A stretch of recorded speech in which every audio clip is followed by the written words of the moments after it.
Hello friends, welcome to my channel RD story. আমার আজকের recipe সম্পূর্ণ নিরামিষ ভেজিটেবিল চপ। আমরা বাইরে গেলেই দোকান থেকে এই রকম ভেজিটেবিল চপ কিন্তু কিনে খাই। একদম সহজ পদ্ধতিতে বাড়িতে কিভাবে দোকানের মতনই ভেজিটেবিল চপ তৈরি করতে পারবেন দেখে নিন আজকের রেসিপি থেকে। দোকানের থেকে কোনো অংশে কিন্তু এর স্বাদ কম হবে না। খুব সহজেই বাড়িতে কিন্তু তৈরি করে নেওয়া যায়। কেমন লাগলো অবশ্যই আমাকে কমেন্ট করে জানাবেন। ভেজিটেবিল চপ তৈরি করার জন্য যে উপকরণগুলো লাগবে সেটা হচ্ছে 2টো আলু, 3টে গাজর আর 2টো বিট নিয়েছি। গাজরটা একদম কুচি কুচি করে কেটে নেব, বিটটাও একদম কুচি করে নেব আর আলুটা সেদ্ধ করে নিচ্ছি। কিছুক্ষণ পরে ফিরে চলে এলাম। বিট আর গাজরটা একদম কুচি করে কেটে নিয়েছি আর আলুটা সেদ্ধ করে নিয়েছি। আলুর এবার খোসাটা আমি ছাড়িয়ে নিচ্ছি। এরপর আমি কড়াই চাপিয়ে নিয়েছি আর এর মধ্যে একটা মশলা তৈরি করে নেব। তার জন্য প্রথমে দিয়ে দিলাম 2টো তেজপাতা, 3টে শুকনো লঙ্কা। তেজপাতা আর শুকনো লঙ্কাটাকে আগে খুব ভালো করে গরম করে নিচ্ছি। তেজপাতা আর শুকনো লঙ্কা একটুখানি গরম হতে বেশি সময় লাগে। এরপর আমি দিয়ে দিচ্ছি 1 চামচ গোটা ধনে আর 1 চামচ গোটা জিরে। সব উপকরণগুলো একসঙ্গে খুব ভালো করে শুকনো কড়াইয়ে আমি ভেজে নিচ্ছি। এখন শুকনো কড়াই ভেজে নেওয়া হয়ে গেছে। এবার একটা থালার মধ্যে ঢেলে রাখলাম। ঠান্ডা হলে মিহি গুঁড়ো করে নিচ্ছি। এরপর আবারও কড়াই চাপিয়ে নিচ্ছি আর কড়াইয়ের মধ্যে দিয়ে দিলাম সরষের তেল 5 চামচ। দিয়ে দিলাম 1 মুঠো চিনেবাদাম। বাদামটা ভালো করে ভেজে নেব। গ্যাসের ফ্লেমটা লো টু মিডিয়ামে রেখে বাদামটা ভেজে নিলাম। এরপরে ওই তেলের মধ্যেই আমি মশলাটা করব। তার জন্য প্রথমেই দিয়ে দিলাম 1 চামচ 5 ফোড়ন, 2টো শুকনো লঙ্কা। ফোড়নটা খুব ভালো মতন রেডি হয়ে গেল। দিয়ে দিচ্ছি এর মধ্যে কেটে রাখা গাজর আর বিটটা।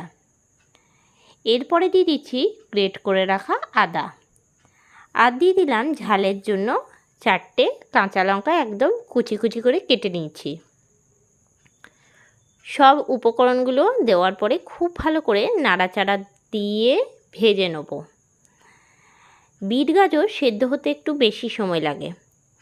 তার জন্য ভাজার সময় কিন্তু আমি লবণ দিয়ে নিলাম। আমি এখানে আন্দাজ মতন লবণ দিলাম। ভালো করে নাড়াচাড়া দিয়ে এরপরে দিয়ে দেবো একটা চাপা ঢাকা 10 থেকে 15 মিনিটের জন্য। 10 থেকে 15 মিনিট পরে আবারও আমি ঢাকনাটা খুলে নিলাম। গ্যাসের ফ্লেমটা মিডিয়ামে রেখে কিন্তু আমি ভাজাটা করছি। আর এখন ঢাকনাটা খুলে আরও একবার আমি নাড়াচাড়া দিয়ে নিলাম। গাজর আর বিট থেকে কিন্তু অনেকটা পরিমাণে জল বেরিয়েছে, সেই জলেই কিন্তু বিট আর গাজরটা সেদ্ধ হয়েছে। আবারও আমি দিয়ে দিচ্ছি একটা চাপা ঢাকা। ফিরে আসছি আবারও 10 থেকে 12 মিনিট পরে। গাজর সেদ্ধ হতে আর বিট সেদ্ধ হতে একটুখানি বেশি সময় লাগে। তার জন্য একটু সময় নিয়ে ভাজাটা কিন্তু করতে হবে। এখন ভাজাটা পুরোপুরিভাবে হয়ে গেছে, গাজর বিট সেদ্ধ হয়ে গেছে। এরপর আমি দিয়ে দিলাম সেদ্ধ করে রাখা আলুটা। আলুটা একটু আমি ম্যাশার দিয়ে মেখে নিয়েছি। আলুটা দেওয়ার পরে খুব ভালো করে বিট গাজরের সঙ্গে আমি মিলিয়ে দিচ্ছি। একই সঙ্গে কিন্তু ভেজে নিতে হবে। আলুটা দিলে কিন্তু মশলাটা অনেকটাই শক্ত হয়। দিয়ে নিয়ে খুব ভালো করে বেশ কিছুক্ষণ ধরে সমানে কিন্তু নাড়াচাড়া দিতে হবে। বিট গাজর থেকে কিন্তু অনেকটা পরিমাণে জল বের হয়, একদম শুকনো শুকনো করে নিতে হবে। যদি খুব ভালো করে সেদ্ধ না হয়ে থাকে তাহলে কিন্তু কোনো গ্লাস বা বাটি অথবা ম্যাশার থাকলে সেই দিয়ে কিন্তু একটুখানি ম্যাশ করে নিলে মশলাটা ভালোই হয়। এরপরে আমি দিয়ে দিচ্ছি এর মধ্যে 2 চামচ ভাজা গুঁড়ো মশলাটা। যে ভাজা গুঁড়ো মশলাটা আমি সবার প্রথমে তৈরি করেছিলাম, একদম মিহি করে গুঁড়ো করে নিয়েছি। দিয়ে দিলাম 2 চামচ চিনি, আর দিয়ে দিচ্ছি ভেজে রাখা বাদামটা। সব কিছু দেওয়ার পরে আরও একবার খুব ভালো করে নাড়াচাড়া দেবো। এই সময় গ্যাসের ফ্লেমটা লো টু মিডিয়ামে রাখবো। সমানে নাড়াচাড়া দিয়ে চপের যে মশলাটা সেটা তৈরি করে নেব। এই চপের মশলাটা কিন্তু একদম শুকনো শুকনো করে নিতে হবে সমানে নাড়াচাড়া দিয়ে, না হলে চপটা যখন গড়বো তখন কিন্তু খুব অসুবিধা হবে চপটা গড়তে বা তৈরি করতে, যেটাই বলে থাকেন। মশলাটা যখন কড়াই থেকে ঠিক এই রকমভাবে ছেড়ে আসবে তখন কিন্তু বুঝে নিতে হবে যে মশলাটা তৈরি হয়ে গেছে। গ্যাসের ফ্লেমটা বন্ধ করে আমি একটা থালার মধ্যে মশলাটা নামিয়ে নিচ্ছি। এরপর খুন্তি দিয়ে আমি চপের মশলাটা চারদিকে ছড়িয়ে দিলাম, তাড়াতাড়ি ঠান্ডা হয়ে যাবে। বেশ কিছুক্ষণ পরে আবারও ফিরে চলে এসেছি, আর এখন কিন্তু চপের মশলাটা পুরোপুরিভাবে ঠান্ডা হয়ে গেছে। ঠান্ডা হয়ে গেলে অনেকটাই কিন্তু শক্ত হয়ে যায়, তাই চপ গড়তে একদমই অসুবিধা হবে না। আমি লম্বা লম্বা করে ভেজিটেবিল চপের আকারে গড়ে নিচ্ছি। আমি এই চপগুলো লম্বা আকারে গড়ে নিচ্ছি। আপনারা চাইলে গোল শেপ দিয়েও কিন্তু গড়ে নিতে পারেন। ভেজিটেবিল চপ অনেক দোকানে লম্বা পাওয়া যায়, আবার অনেক দোকানে গোল শেপের কিনতে পাওয়া যায়। আমি এখানে সবগুলোই কিন্তু লম্বা শেপের করছি, আর একটুখানি বড় বড় করব। তার জন্য একটুখানি বেশি পুর নিয়ে লম্বা লম্বা করে নিয়েছি। চপের আকারে গড়ে নেওয়ার পরে অন্য একটা বাটির মধ্যে আমি নিয়ে নিচ্ছি 2 চামচ ময়দা, 1 চামচ কর্নফ্লাওয়ার, আর দিয়ে দিচ্ছি সামান্য পরিমাণে লবণ। হাফ কাপ জল দিয়ে একদম পাতলা একটা ব্যাটার তৈরি করে নিচ্ছি। এখন একদম পাতলা ব্যাটার কিন্তু তৈরি হয়ে গেছে। অন্যদিকে একটা প্লেটের মধ্যে নিয়ে নিচ্ছি 2 চামচ শুকনো ময়দা, আরেকটা প্লেটে নিয়ে নিচ্ছি কিছুটা বিস্কুটের গুঁড়ো। সব জিনিসগুলো রেডি করে নিয়েছি। এরপরে প্রত্যেকটা চপ গড়ে নিচ্ছি। তার জন্য প্রথমে একটা চপের মশলা তুলে নিলাম। সেটা প্রথমে আমি গুঁড়ো ময়দাতে খুব ভালো করে মাখিয়ে নিচ্ছি। তারপরে দিয়ে দেব কর্নফ্লাওয়ারের আর ময়দার ব্যাটারের মধ্যে। চামচে করে ভালো করে 4-5টায় দেওয়ার পরে চামচে করে তুলে নিয়ে দিয়ে দিলাম বিস্কুটের গুঁড়োর মধ্যে।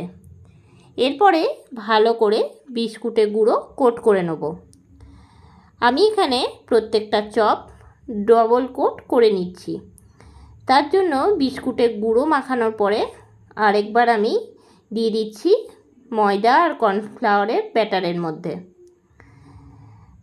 ভালো করে ডুবিয়ে নিয়ে চামচ দিয়ে তুলে আবারও আমি দিয়ে দিচ্ছি বিস্কুটের গুঁড়োর মধ্যে।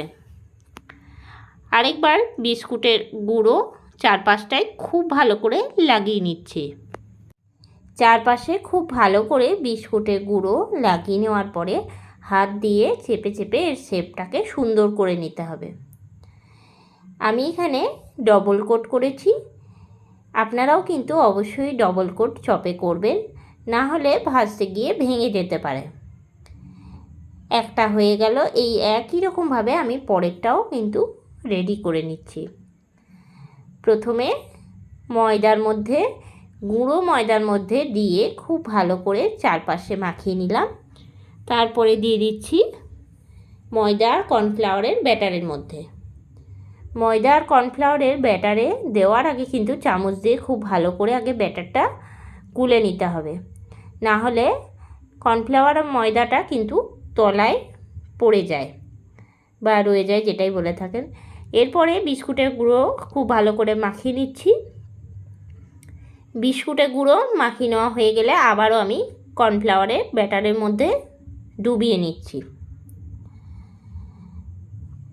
চামচে করে তুলে নিয়ে আবারও আমি বিস্কুটের গুঁড়োর মধ্যে রেখে দিচ্ছি। খুব ভালো করে আবারও আমি বিস্কুটের গুঁড়ো মাখিয়ে নিচ্ছি। এই রকমভাবেই কিন্তু আমি সব চপগুলোকে প্রথমে রেডি করে নিচ্ছি। সব চপগুলো রেডি করে নেওয়া হয়ে গেছে। এখানে আমি 9টা চপ তৈরি করেছি। এরপরে ভেজে নেব। তার জন্য কড়াই চাপিয়ে নিচ্ছি আর কড়াইয়ের মধ্যে দিয়ে দিচ্ছি সাদা তেল। তেল খুব ভালো করে গরম করে নিয়ে গ্যাসের ফ্লেমটা লোতে করে দেবো। তারপরে দিয়ে দিচ্ছি একটা একটা করে চপগুলো। যেহেতু কড়াইটা ছোট, তার জন্য আমি 2টো করে চপ ভেজে নিচ্ছি। দেওয়ার পরে সাইড থেকে খুন্তিতে করে তেল ছিটিয়ে নিতে হবে আর ঘুরিয়ে ঘুরিয়ে ভেজে নিতে হবে। তবে এই চপ ভাজতে কিন্তু খুব বেশি সময় লাগে না। হালকা ব্রাউন কালার হয়ে গেলেই আমি তুলে নেব। এখন কিন্তু ভেজে নেওয়া হয়ে গেছে আর আমি ঝাঁঝরাই করে তেলটা ঝরিয়ে তুলে রাখছি একটা থালার মধ্যে। এই একই রকমভাবে আমি কিন্তু সব চপগুলো ভেজে নেব। খুব সহজে বাড়িতে একদম দোকানের মতন ভেজিটেবিল চপ তৈরি করে নেওয়া যায়। খুব সহজ পদ্ধতিতে আপনারা অবশ্যই একবার এই রকমভাবে তৈরি করবেন, আশা করি খুব ভালো লাগবে। আবারও কড়াইয়ের মধ্যে দিয়ে দিলাম 2টো চপ, আবারও ভেজে নিচ্ছি। সাইড থেকে খুন্তি ডগা দিয়ে আস্তে আস্তে তেলটা ছিটিয়ে নেব, তাহলে ওপর দিকটা ভাঙবে না আর সহজেই কিন্তু ওপর দিকটা ভাজা হয়ে যাবে। এই একই রকমভাবে ভেজে নেব। ভাজা হয়ে গেলে তুলে রাখছি থালার মধ্যে। পরিবেশনের জন্য একটা প্লেটের মধ্যে রেডি করে নিচ্ছি। তার জন্য প্রথমেই দিয়ে দিলাম স্যালাড। এখানে আমি গাজর, শসা, বিট কেটেছি। যেহেতু এটা একটা নিরামিষ চপ, তার জন্য আমি এখানে পেঁয়াজ দিইনি স্যালাডে। আর দিয়েছি টমেটো সস। আপনারা চাইলে এর জায়গায় কিন্তু কাসুন্দি দিয়েও খেতে পারেন। এরপরে চপগুলো সাজিয়ে নিচ্ছি। তৈরি হয়ে গেল আমার আজকের রেসিপি ভেজিটেবিল চপ, সম্পূর্ণ নিরামিষ। কেমন লাগলো আজকের এই রেসিপিটা অবশ্যই আমাকে কমেন্ট করে জানাবেন। আজকের রেসিপিটা আপনাদের ভালো লেগে থাকলে লাইক করবেন, শেয়ার করবেন। এই চ্যানেলে নতুন বন্ধু হয়ে থাকলে চ্যানেলটা সাবস্ক্রাইব করার অনুরোধ রইল। আর যারা ফেসবুক পেজ থেকে দেখছেন অবশ্যই পেজটাকে ফলো করে দেবেন। আবারও নতুন কোনো রেসিপি নিয়ে হাজির হব। সঙ্গে থাকুন আর দেখতে থাকুন। সবাই ভালো থাকবেন, সুস্থ থাকবেন। ধন্যবাদ।